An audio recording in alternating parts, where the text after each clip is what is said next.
tardes, Juan, Multinoticias. El enfoque de la dignidad sandinista. Acabamos de sostener una entrevista con el jurista y experto en Derecho Internacional, el doctor Mauricio Erdocia.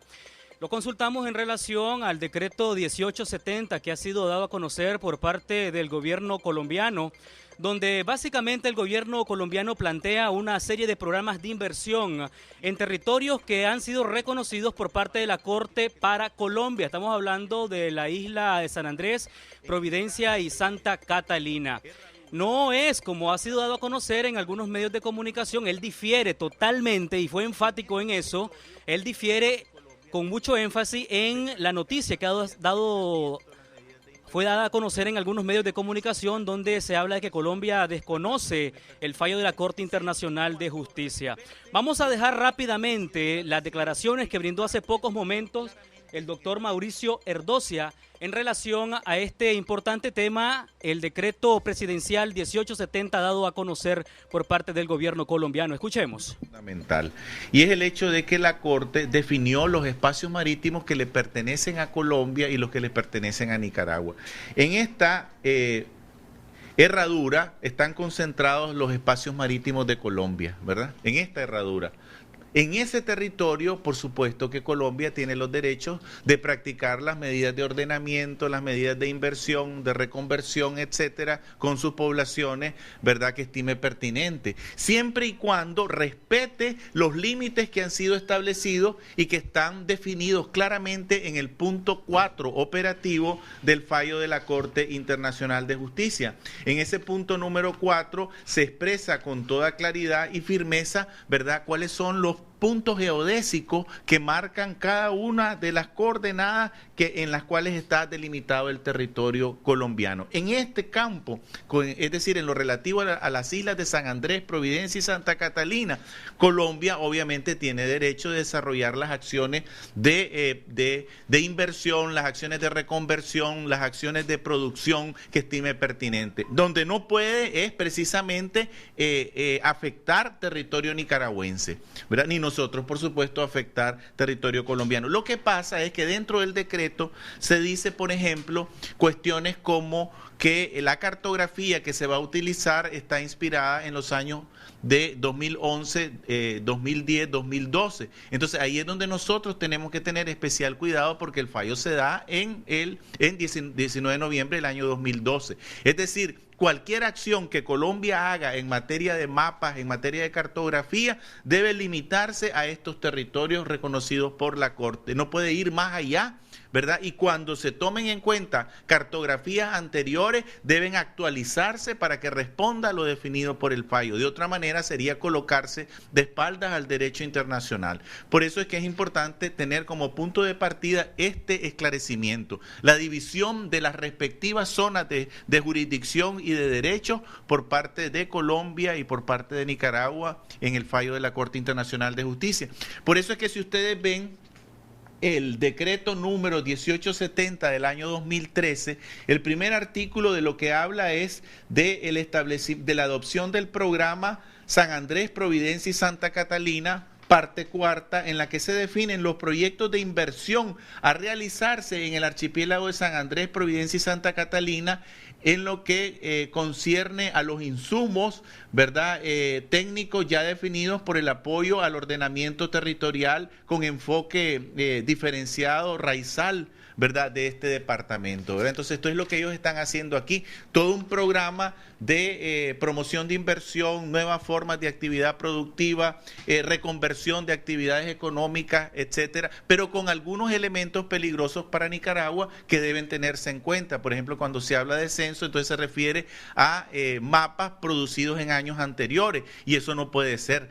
El único mapa válido para los derechos de Colombia y para los derechos de Nicaragua es el definido por la Corte Internacional de Justicia. Entonces Nicaragua debe estar atenta a que estas acciones cartográficas se produzcan dentro de lo dispuesto por la Corte Internacional de Justicia y no sobrepasen los espacios que han sido asignados a Colombia en esta figura geométrica conocida como la figura de herradura. ¿Esos planes de inversión están de acuerdo a los territorios que reconoce la Corte para Colombia? Deben estar deben estar y Nicaragua debe vigilar que así sea. Lo que pasa es que en el decreto hay ciertas aristas que no están suficientemente claras, ¿verdad? Por ejemplo, habla que se va a hacer algunos estudios cartográficos, pero se refiere a años anteriores y el fallo de la Corte es del año 2012. Por consiguiente, lo que yo recomiendo es que Nicaragua esté siempre atenta, ¿verdad?, a que se respete integralmente lo dispuesto por la Corte, sobre todo las coordenadas que han sido definidas aquí, que separan los espacios marítimos de Nicaragua y los espacios marítimos de Colombia. Dice en algún momento el decreto que reconoce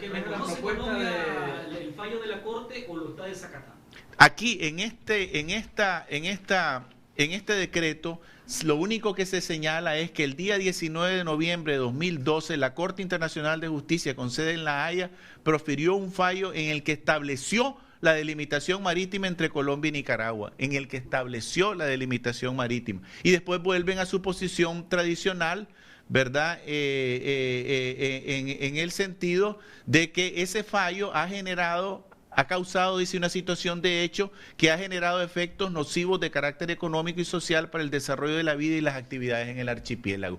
Precisamente por eso es que Nicaragua, atendiendo y siendo sensible al planteamiento colombiano sobre las poblaciones raizales, ¿verdad?, ofreció darles permisos de pesca e inclusive instalar un consulado en San Andrés para favorecer la pesca artesanal y de supervivencia de estas poblaciones, pero dentro del marco de su soberanía y dentro del marco de lo dispuesto por la Corte Internacional de Justicia. Es decir, este sigue el mismo planteamiento de Colombia. El fallo ha afectado a estas poblaciones raizales, entonces nosotros estamos realizando, señala Colombia, actividades dirigidas a promover su preservación económica y social.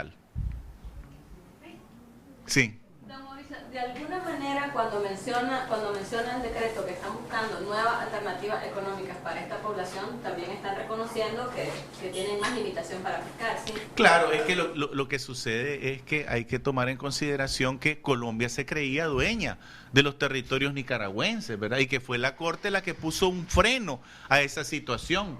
Entonces ahora Colombia está limitada a las actividades de pesca establecidas por las zonas asignadas o reconocidas por la Corte Internacional de Justicia. Lo que pasa es que Nicaragua ha sido generosa y ha sido sensible al planteamiento social de las poblaciones raizales, ¿verdad?, en el sentido de que se les permita el Estado soberano, dueño de esos territorios, Nicaragua, la pesca artesanal y de supervivencia. Y eso es lo que ha motivado más recientemente, con motivo de el centenario del Ejército de Nicaragua, que el presidente lanzara una propuesta en el sentido de establecer un tratado, que yo llamo un tratado de ejecución de sentencia, ¿verdad?, para lidiar con los temas vinculados a seguridad, a medio ambiente y a pesquería. ¿Podríamos estar viendo esto como un intento de normalizar la situación tras el fallo de la Corte Internacional de Justicia de Nicaragua y Colombia? No, yo creo que hay que esperar porque Colombia todavía no ha proferido oficialmente cuál va a ser su posición sobre el fallo, ¿verdad? Siguen hablando de inconsistencias, siguen hablando de afectaciones. La ministra ha señalado que en su momento se va a pronunciar el presidente, ¿verdad? Pero no hemos tenido todavía cuál va a ser la posición oficial. La posición de Nicaragua es muy clara. El fallo se tiene que cumplir de una manera terminante y categórica. Nuestras embarcaciones están pescando en esa zona. Precisamente el jefe del ejército decía y enumeraba en las actividades del centenario del ejército de Nicaragua las actividades que se han realizado en esa zona en materia de vigilancia, control y monitoreo, de tal manera que nosotros estamos llevando a cabo las acciones que nos corresponde realizar en ese marco y siendo también flexible y ofreciendo a Colombia la posibilidad de formar una comisión colombo-nicaragüense en donde lleguemos a establecer un tratado que yo lo he llamado de ejecución de sentencia del 19 de noviembre del año 2012 para lidiar con aquellos temas que requieren de la coordinación, de la colaboración y de la cooperación en el ámbito del medio ambiente, la seguridad y las pesquerías. Vamos a continuar hablando sobre este decreto colombiano 1870 y es que el mismo, aunque no plantea un desconocimiento del fallo de la Corte Internacional de Justicia, habla de inconsistencia y más en lo que tiene que ver con una actualización cartográfica donde Colombia estaría considerando utilizar los mapas que antes se dieron al fallo, es decir, de los años 2010 y 2012, algo que está fuera de sí y no tiene ningún valor a juicio de los expertos consultados. Escuchemos a Manuel Madrid. Conforme las noticias que hay sobre la legislación aprobada por Colombia, la cual te señalo que yo no la he visto, o sea, yo no la he visto, se plantea en los medios, en las informaciones sobre el tema, de que es un decreto que desconoce el fallo de la Corte Internacional de Justicia. Se dice que es un decreto que señala de que se van a través del cual se va a hacer un nuevo mapa, pero el mapa, según lo que dice la noticia, es el mapa que existía antes del fallo de la Corte. Entonces, eso crea cierto problema porque, es decir, la Corte ya falló, hay una situación diferente a la situación que había antes. Lo que ha venido planteando el Congreso, y eso lo ha señalado desde antes, es emitir una legislación para reafirmar lo que son los espacios marítimos de Colombia según la legislación colombiana. Entonces, eso lo que significa es un desafío, o un rechazo, o una no aceptación, o un no reconocimiento del fallo de la Corte Internacional de Justicia que establece claramente cuáles son los diferentes espacios, tanto para Nicaragua como para Colombia, ¿no? Incluso, yo no sé si ustedes vieron y tuvieron oportunidad, hay un mapa que acompaña el fallo de la Corte, donde está el trazo de lo que es la línea divisoria entre los espacios marítimos colombianos y los espacios marítimos nicaragüenses. Entonces, eso es una realidad jurídica desde el 19 de noviembre del año pasado. Ahora, esta legislación ya viene a ser posterior, es como que si no existiera eso, un desconocimiento en el caso de que ese fuera el objetivo y la razón de ser de la legislación del decreto o la ley, colombiana. De todo caso, ningún Estado puede anteponer su derecho interno para el cumplimiento de sus obligaciones internacionales conforme al derecho internacional. Nadie puede decir, es que mi derecho dice que esto y no, entonces no puedo obedecer lo que es el derecho internacional. No existe esa posibilidad de que un Estado pueda anteponer su legislación interna para el incumplimiento de sus obligaciones internacionales. En este caso, la situación, por ejemplo, de esta ley o decreto colombiano tiene un valor de hecho ante el derecho internacional, no un valor de derecho, o sea, no tiene un valor de derecho. Es una situación nada más de hecho que está ahí, que se ve, pero no tiene un efecto en el derecho internacional. Doctor, de acuerdo a lo que se ha dado expertos consultados, por un lado, con el decreto que ha presentado Colombia, se habla de programas de inversión en los territorios que reconoce el fallo, y estamos hablando de San Andrés, Providencia y Santa Catalina, y por otro lado, las inquietudes colombianas de mantener una cartografía que no se ajusta a la nueva realidad que fijó la Corte Internacional de Justicia. Continuaremos hablando sobre este tema en próximas ediciones.